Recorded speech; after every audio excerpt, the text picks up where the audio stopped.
దీని పేరేంది?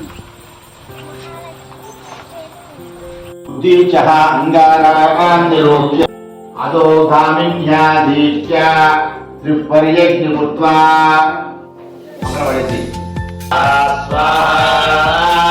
లక్ష్మీ గణపదయం నమః. అమ్మ ఒక ఉండ్రము, ఒక అప్పము, అష్టద్రవ్యం అన్ని పెట్టాలి. పాయసం కింద పెట్టండి మేడం.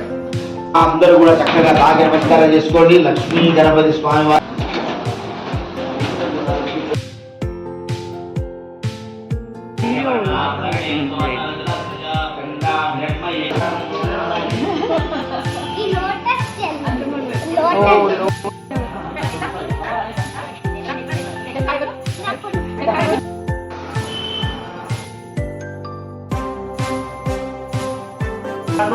కన్నులట తన కథ వింటే ఎవ్వరికైనా జన్మ ధరి